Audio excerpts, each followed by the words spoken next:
Welcome to the WRAL Daily Download. I'm Megan Glova. Durham-based semiconductor developer Wolfspeed has a new CEO. WRAL's Shaun Gallagher joins us now with more details on Robert Feurle. So Shaun, tell us a bit more about his background.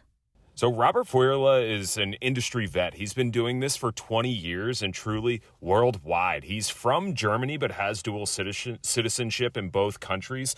And a new analyst report does call him a strong choice to lead this company, but it's going to be a big hill for him to climb, even with all of his experience. Now, one really cool part about his experience was he's actually part of a team that tried to buy Wolfspeed back in 2016. Ultimately wasn't successful, but it's a big reason that they wanted to hire him in the first place. He had to do a ton of research on the company, so he really knows the company already. And his salary might surprise people. It's a bit less than maybe what you'd imagine a CEO of a company like this might make, right?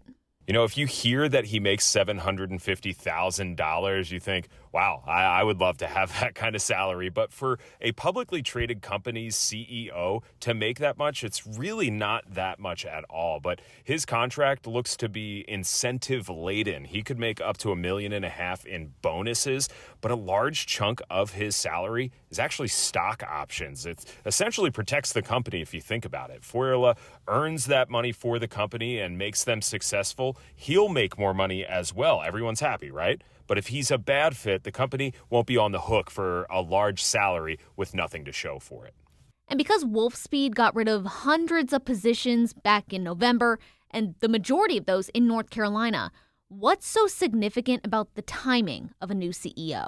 Well, the timing now, you really got to go back a year or so to understand where they're coming from. In the past year, the stock for Wolfspeed is down about 80%. And they also laid off hundreds of people late last year, mostly in North Carolina. And they're also at risk of losing out on federal funding. So really a trifecta of issues that they're facing right now that they need a CEO to help dig them out of. When we come back, how actions being taken by the Trump administration could impact companies like Wolfspeed.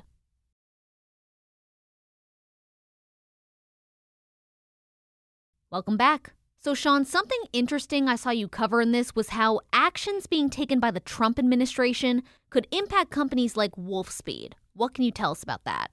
Yeah, the CHIPS Act started in 2022 under President Joe Biden at the time, providing hundreds of billions of dollars to the industry of chip makers. That's people like Wolfspeed. And Trump earlier this month actually called the act horrible during a speech to Congress. He hinted towards wanting to completely cut this act and the money that's put towards it so that they could cut into the deficit. Now, the total amount of money that's in this act right now is about $53 billion.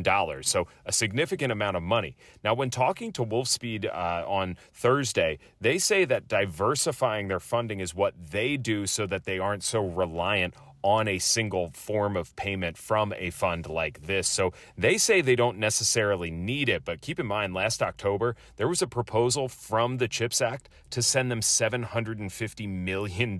So really hard to argue with how big an impact that kind of money could have for this company. Is there anything specific Wolfspeed is looking to accomplish or improve with the new CEO at the helm?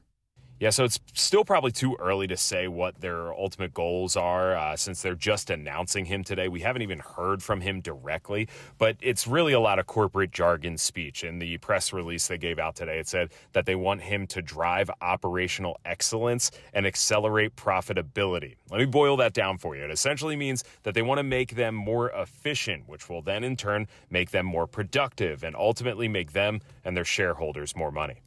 Shaun, thanks so much. Yeah, thanks, Megan. And thank you for listening to the WRAL Daily Download. You might be listening to this podcast on WRAL.com or the WRAL News app. But you can also find it on Spotify, Apple Podcast, or anywhere you listen to podcasts. Follow the show so you don't miss an episode. I'm Megan Glova. Thanks for listening.